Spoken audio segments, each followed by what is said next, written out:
그리고 우리 화강교회 우리 성도들의 모습을 보면서 늘 제가 감동을 받고 은혜를 받는 귀한 믿음의 사람들이 있습니다. 이분들은 오늘 말씀의 제목같이 하나님을 경외하는 자들입니다.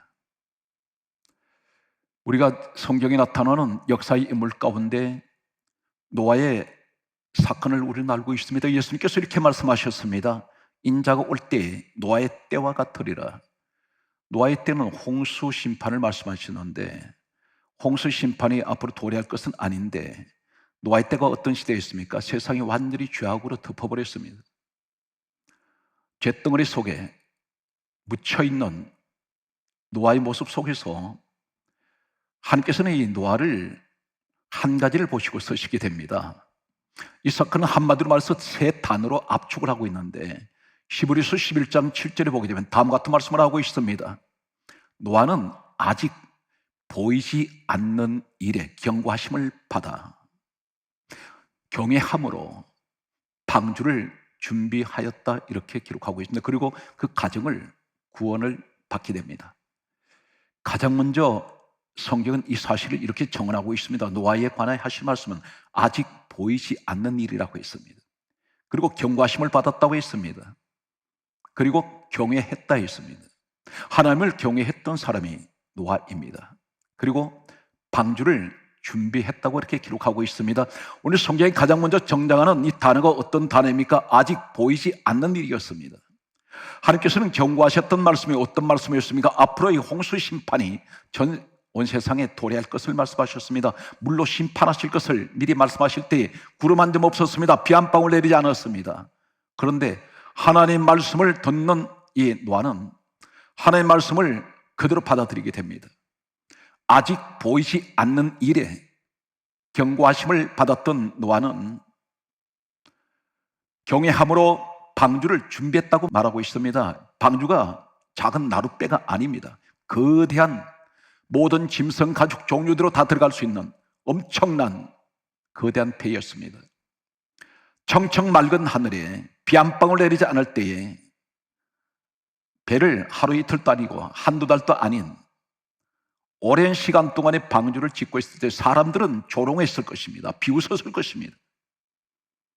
우리 예수님께서 말씀하시는 노아의 때와 같다, 이 말씀이 바로 지금 무엇을 우리에게 말씀하고 있습니까? 이 시대는 분명 마지막 시대입니다. 심판의 때가 도래하고 있습니다. 그런데 심판은 지금 내리지 않고 있다고 생각합니다. 사람들은 말합니다. 종말이 오지 않는다고 말합니다.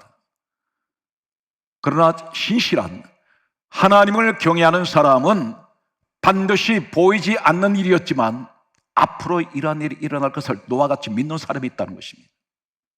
이 사람은 주를 경외하는 사람입니다. 하나님 말씀에 살고 죽습니다.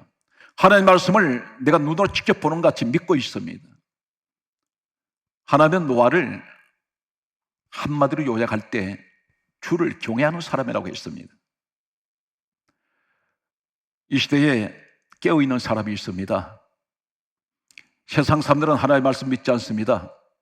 하나님 말씀을 전하면 사람들은 교회에서조차 하나님 말씀을 들으면 따분하게 생각합니다. 말씀이 한쪽 길로 돌아서 한쪽 길로 흘러가는 사람들이 있습니다. 마음에 담지 않습니다. 그러나 세상 소리를 들으면 대단히 좋아하는 사람들이 있습니다. 어디에서 그런 일이 일어나고 있나요? 교회 안에서. 세상 위인의 이야기, 세상 어떤 픽션, 아니면 베스트셀러라고 하는 세상 소설 이야기, 이러한 이야기를 들으면 귀에 들어옵니다. 그런데 하나님의 말씀을 듣지 않는 시대가 이 시대입니다. 바로 아모스 8장에 말씀하신 대로 마지막 때가 이르면 기근이 오는데 그 기근이 어떤 기근입니까? 말씀을 듣지 못한 기근이라. 예수님께서 이렇게 말씀하셨습니다. 마태복음 15장 8절에 외식하는 자들이여, 너희가 입술로 나를 존경하지만 마음은 내게서 멀도다. 사람의 계명을 가지고 좋은 사마 나를 가르치니 나를 헛되이 경배하는도다. 세상 소리만 하고 있다는 것입니다. 그것은 나를 공경하는 것이 아니라 입으로는 하나님을 찬양하며 영광 받으라고 말씀하면서 실질적으로는 외식하는 자들이라고 말씀합니다. 오늘 하나님 말씀을 계속 소개하면 베드로전서 2장 8절에 이렇게 말씀합니다. 하나님 말씀을 순종치 아니함으로 넘어지나니, 하나님 이렇게 정해 놓으셨습니다. 오늘 말씀 66권 속에 소개되고 있는 이 말씀대로 살지 않을 때는, 순종하지 않을 때 모든 것이 넘어지게 되어 있습니다. 하나님 이렇게 정해 놓으셨다고 말씀하고 있습니다. 오늘 하나님을 경외하는 사람 노아, 이 사람은 방주를 준비했던 사람입니다.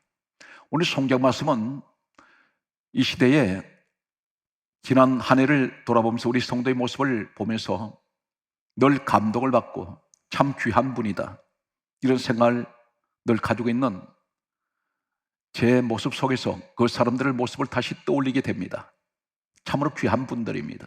이분들이 있기에 우리 교회는 든든하게 설 수가 있었고 오늘까지 한국 교회와 또 전 세계에 많은 복음을 전할 수 있는 교회가 되었습니다.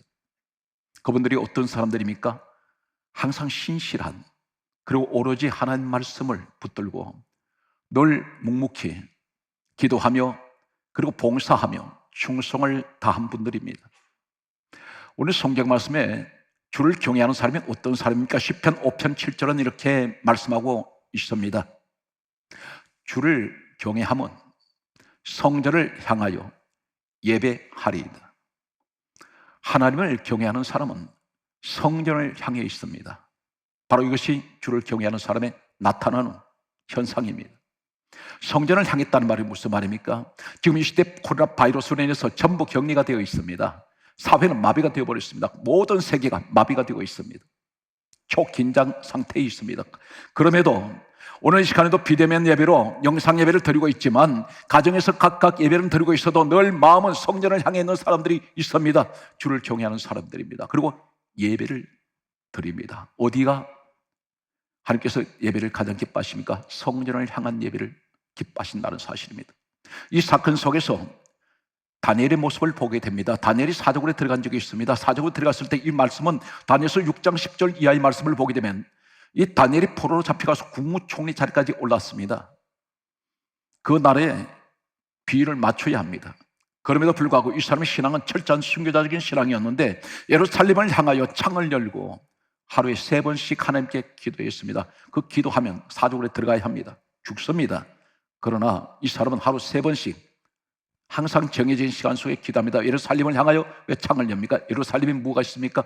성전이 있는 곳입니다. 그 성전 신앙에 늘 성전을 향해서 그런 기도했던 사람입니다. 수말리길에서 그런 그곳으로 돌아갈 수는 없지만 이 사람은 항상 성전을 사모하며 기도했던 사람이 바로 다니엘이었습니다. 이 시대도 다니엘 같은 주를 경외하는 사람들이 있습니다. 오늘 성경 말씀을 보게 되면 코로나 바이러스는 모든 성도의 신앙을 흔들어 놓고 있습니다. 신앙을 흔들 때에 추풍 낙엽처럼 떨어져 나가는 그러한 약한 신앙을 가진 분들이 있습니다. 성경이 이렇게 말씀하고 있습니다. 하나님께서 뭐라고 말씀하십니까? 반드시 흔드는 때가 오는데 고린도전서 15장 58절은 이렇게 말씀하고 있습니다. 견실하여 흔들리지 말고, 대단히 중요한 말씀을 하고 있습니다. 견실하여 흔들리지 말고 더욱 열심으로 하나님 앞에 충성하라고 말씀합니다. 견실하여 흔들리지 말고 항상 주의 일에 더욱 힘쓰는 자들이 되라, 그렇게 말씀합니다.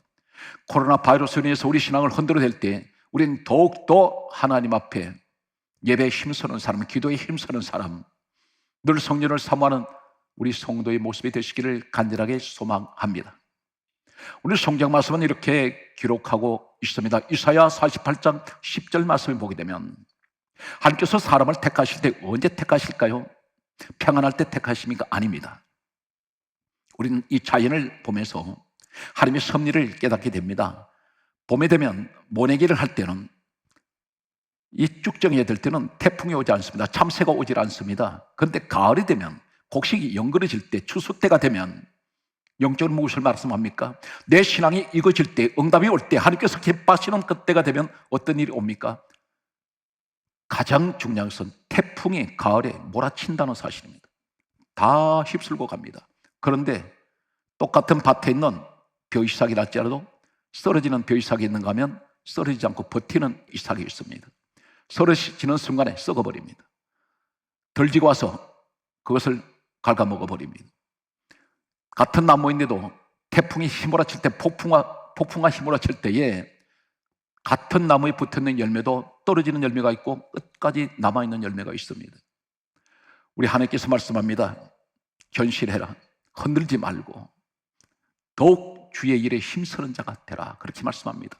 이사야 48장 10절에 이렇게 말씀합니다. 내가 고난의 풀무에서 너를 택하였노라. 이 고난의 풀무가 무엇입니까? 풀무는 용광로입니다. 쇠를 녹이는 자리입니다. 지금 우리 이 세상은 어떤 시대입니까? 완전히 고난의 풀무 속에 우리가 갇혀 있습니다. 미세먼지, 온갖 질병을 헤아릴 수 없는 수많은 질병들, 그 속에 우리가 지금 갇혀 있습니다. 파묻혀서 지금 그 속에 있습니다. 우리는 날마다 미세먼지를 들이키고 내쉬고 있습니다. 코로나 바이러스는 사방에 잠복하고 있습니다. 땅에는 지진이 계속됩니다. 하늘과 땅에 물은 완전히 오염되어 버렸습니다. 땅도 썩어버렸습니다. 썩지 않는 곳이 없습니다. 사람의 심령마저 지금 썩어가고 있습니다. 이러한 때에 하나님께서는 그 속에서 고난의 풀무에서 내가 너를 택했다는 것입니다. 무엇을 말씀합니까? 그 가운데서 끝까지 믿음 지키는 경건한 사람들이 있다는 것입니다. 주를 경외하는 사람들. 오늘 이 말씀을 듣는 사랑하는 성도 여러분, 특별히 우리 화강교회 사랑하는 성도 여러분, 지난 한 해 동안 믿음을 지키느라고 많이 수고하셨습니다. 우린 내년을 향해서 아무리 고난이 몰아친다 할지라도, 다니엘처럼 사자굴 속에 들어간다 할지라도 이런 고난 속에도 끝까지 믿음을 지키는 숨겨진 신앙이 되시기를 예수 그리스도 이름으로 축복합니다. 오늘 성경 말씀을 보게 되면 계속해서 이렇게 말씀하고 있습니다. 그러기 위해서는 우리는 어떤 말을 해야 됩니까? 내 입에서 하나님을 경외하는 사람, 하나님을 찬양하는 사람 입에서는 어떤 말이 나와야 됩니까? 에베소서 4장 29절은 이렇게 말씀합니다. 더러운 말은 입 밖에도 내지 말라. 더러운 말 입 밖에 내지 말라는 것입니다. 하나님께서 더러운 말이라고 하는 이 더러운 말은 어떤 것일까요? 하나님 앞에서 불평하지 말라, 하나님 앞에서 원망하지 말라, 남을 정죄하지 말고 비판하지 말고 남을 깎아내리지 말고 남 죽이는 소리 하지 마라. 우리 성령님은 우리 예수님의 이 땅에 오실 때 사람을 살리러 오셨습니다. 그런데 반대로 사람을 죽이는 소리 하지 말라는 것입니다. 그러면서 성령이 이렇게 강조하고 있습니다. 에베소서 4장 29절에 말씀하시기를 하시는 말씀은 덕을 세우라고 말씀합니다. 그리고 선한 말을 하여 듣는 자들에게 은혜를 끼치게 하라. 그렇게 말씀합니다. 더러운 말을 계속하게 되면 성경은 한 걸음 더 나아가서 이렇게 말씀하고 있습니다. 에베소서 4장 30절은 하신 말씀이 하나님의 성령을 근심하게 하지 말라. 성령이 함께하는 사람은 어떤 일에서 입에다 부정한 말을 하지 않습니다. 남의 말 하지 않습니다. 비록 저 사람이 내게 상처를 주었다 할지라도 남 비판하지 않습니다. 이것이 성령의 마음입니다. 우리 예수님을 기억하십니까? 예수님을 신문할 때 주님 입에서는 단 한마디도 아무 말씀하지 않았습니다. 침묵해버립니다. 하실 말씀이 많으심에도 불구하고 억울하게 우리 주님은 사형 집행장에서 십자가를 지실 때도 오히려 그들을 향해서 아버지 저들을 사하여 주옵소서, 저들이 하는 것을 알지 못하나이다. 오히려 그들을 변호하셨던 분이 우리 주님이십니다. 오늘 하나님을 경외하는 사람들, 이 사람들 또 어떤 사람입니까? 우리가 겸손을 얘기할 때 굽신거리는 것이 겸손이 아닙니다. 가장 겸손한 것은 무엇을 말합니까? 하나님을 항상 가장 높이고 하나님을 찬양하고 모든 일을, 작은 사소한 일도 다 주님이 해주시기 때문에 이렇게 하나님 우리 가정이 여기까지 올 수가 있었습니다. 내가 비록 약한 믿음이지만 여기까지 인도하신 것은 전부 우리 하나님께서 해주셨습니다. 이 고백하는 사람, 나를 드러내지 않는 사람이 겸손한 사람입니다. 성경이 이렇게 말씀합니다. 베드로전서 4장 6절은 다음과 같이 말씀합니다. 겸손하라. 때가 되면 너희를 높이시리라. 하나님 앞에 겸손한 사람이 어떤 사람입니까? 하나님, 나는 할 수가 없어요. 나는 무능합니다. 나는 무지합니다. 나는 죄인입니다. 감히 주님 앞에 나올 수 없는 죄인이지만 주님의 은혜로 내가 주님 앞에 왔사오니 모든 것은 다 주님께서 이루어 주셨습니다. 늘 기도하는 사람, 그리고 예배를 사모하는 사람, 항상 성도와 성도 관계를 섬기는 사람들, 이 사람은 겸손한 사람들입니다. 하나님께서 말씀합니다. 이 사람은 반드시 내가 때가 되면 높여주신다 했습니다. 오늘 여러분 각자의 인생의 목표가 있을 것입니다. 그 목표가 이루어지기 위해서는 어떻게 됩니까? 항상 하나님을 경외하십시오. 그러면 하나님께서 기뻐하시며, 오늘 이제 여러분에게 소개하는 내용을 소개하겠습니다. 겸손하고 때가 되면 하나님 높여주실 때 성경이 이렇게 말씀합니다. 바로 그 전제가 이 말씀을 하시면서 베드로전서 4장 7절은 다음과 같이 말씀하고 있습니다. 6절과 7절 말씀을 우리는 반드시 잊어버리면 안 됩니다. 대개 사람들은 7절 말씀만 붙들고 있습니다. 무엇을 붙듭니까? 너희 염려를 다 주께 맡기라. 그가 너를 돌보심이라. 이 말씀만 붙들고 있으면 도대체 하나님께서는 아무나 이렇게 하시는 것으로 생각합니다. 그렇지가 않습니다. 겸손해야 합니다. 겸손한 사람은 때가 되면 높여주시는데 너희 염려를 다 주께 맡기라 하는 사람이 바로 겸손한 사람이 말씀하고 있습니다. 그리고 그가 너희를 돌보심이라. 바로 이 겸손은 주를 경외하는 사람들의 모습입니다. 이제 하나님을 경외하는 사람에는 구체적으로 어떤 축복이 있을까요? 시편 25편 12절 말씀을 보게 되면 다음과 같이 말씀하고 있습니다. 여호와를 경외하는 사람은 택할 길을 가르쳐 주신다 있습니다. 우린 때때로 방향 감각을 잃어버릴 때가 있습니다. 사업을 경영할 때 어떤 결정을 내려야 하는데 어떻게 결정을 내릴지 모르겠습니다. 그런데 하나님께서 내게 지혜를 주세요.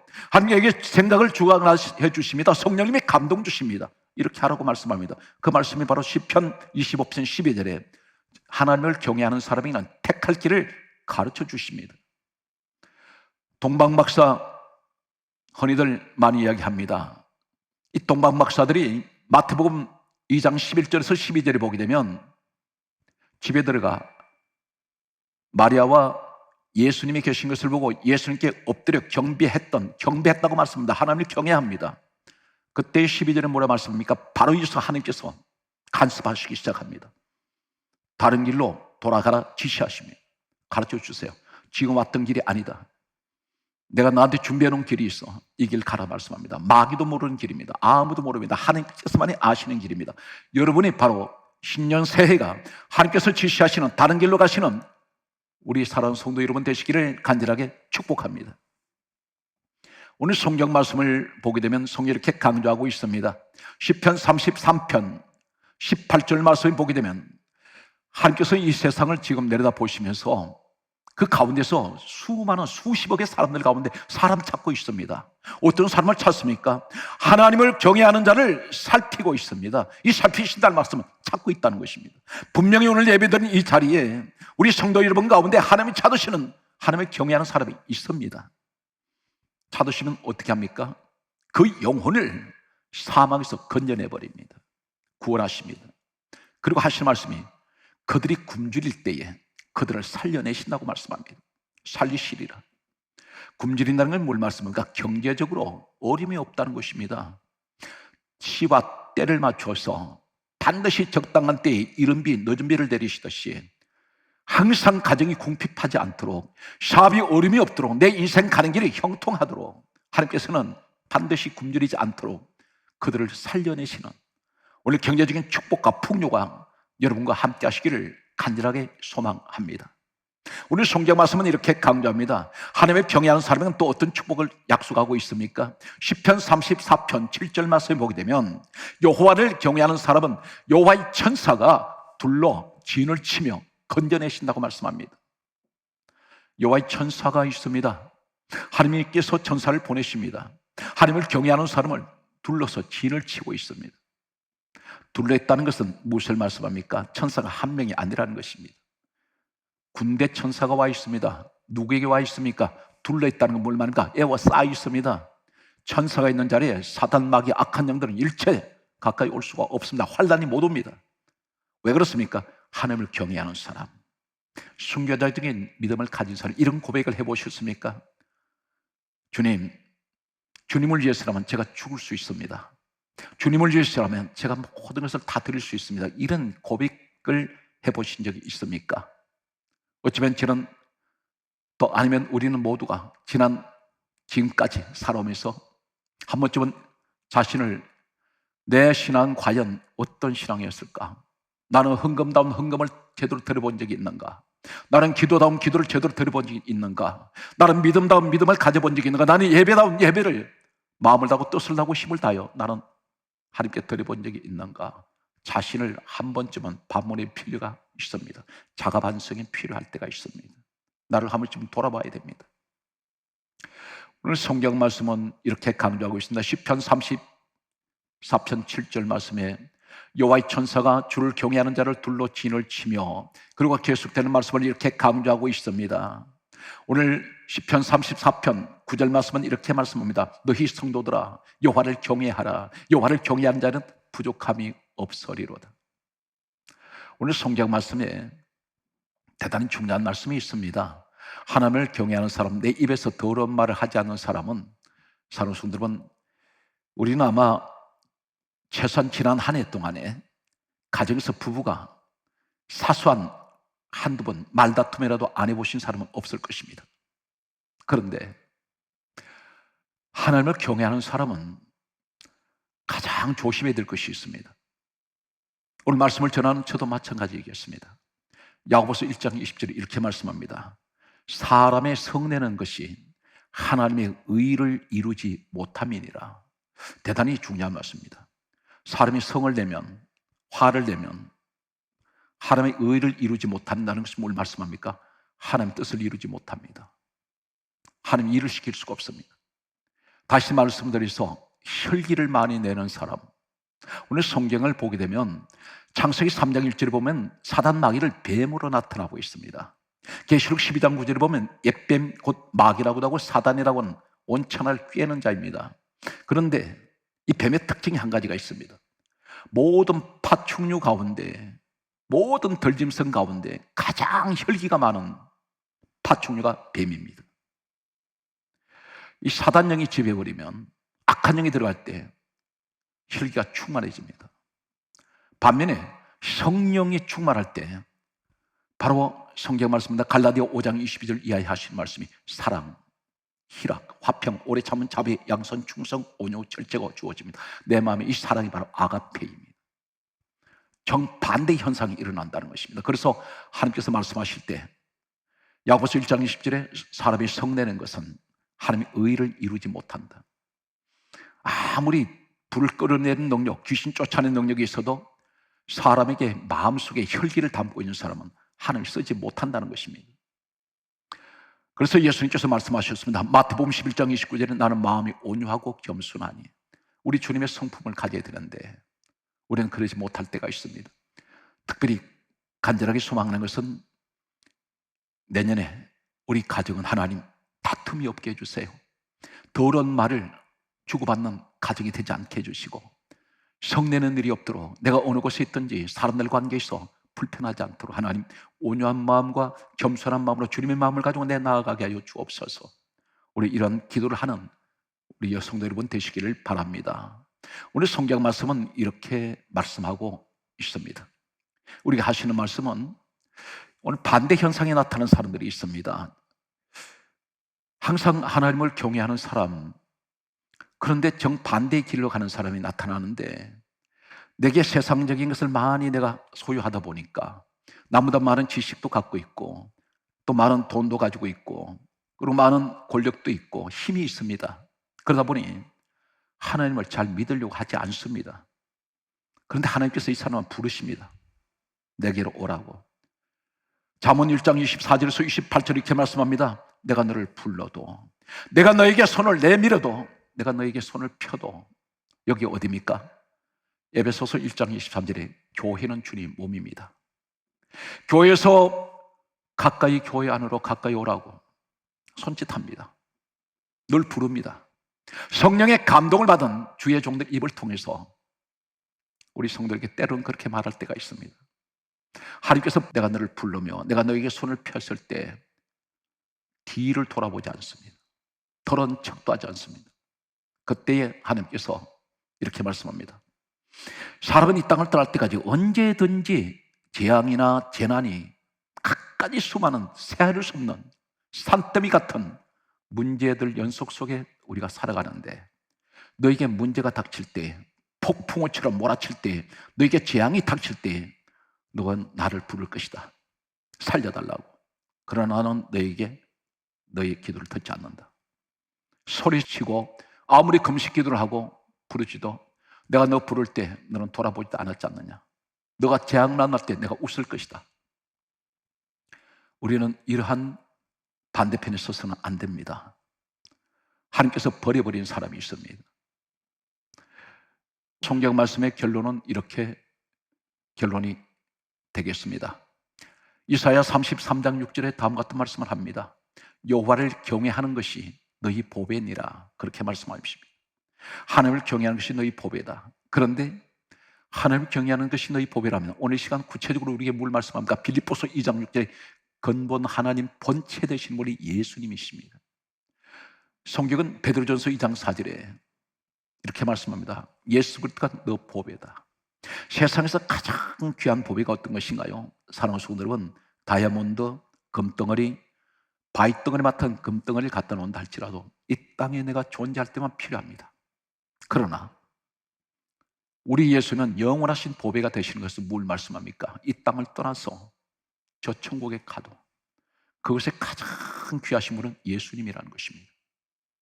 오늘 성경 말씀은 그러므로 마지막 말씀의 결론은 이렇게 맺어볼 수 있습니다. 하나님을 경외하는 사람에게 주시는 축복은 오늘 요한 3서 2절에 내 영혼이 잘됨 같이 범사가 잘되는 이 축복은 이 땅에서도 잘 될 것이고 저 천국에 돌아갔을 때에 어떤 일이 있습니까? 하나님을 경외하는 사람, 모든 것이 내가 주님을 위해서 내가 있습니다. 나를 위해서 주님이 있는 것이 아니라 나는 주님을 위해서 있습니다. 이 고백이 항상 신앙생활에 경건하고 늘 하나님을 찬양하며 항상 하나님 중심으로 살아가는 이분들에게 하신 말씀은 계시록 20장 4절에 천국에 돌아갔더니 그곳에 왕들이 앉는 천년 보좌가 있습니다.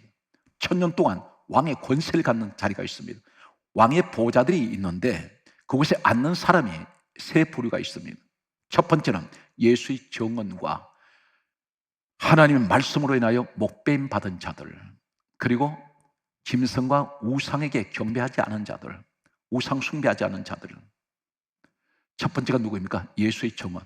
예수님 때문에 내가 말씀을 지키느라고 목배임 받았습니다. 순교자들입니다. 순교자적인 신앙, 철저한 이 믿음을 가진 오직 하나님만 경외하는 사람들이 어디 앉습니까? 왕의 보호자에 준비되어 있습니다. 이곳에 가게 됩니다. 오늘 사랑하는 성도 여러분, 믿음의 성공자가 되십시오. 내 힘으로 무엇을 해보려고 하지 말고 내 힘으로 노력해서 성공을 할 수 있습니다. 그러나 가장 완전한 성공은 하나님을 경외할 때 하나님께서 모든 것을 리더하시고 하나님께서 모든 것을 운영하시고 하나님께서 모든 것을 이끌어 가시는 오늘 사랑하는 진정한 성공자가 되시기를 주 예수 이름으로 축복합니다.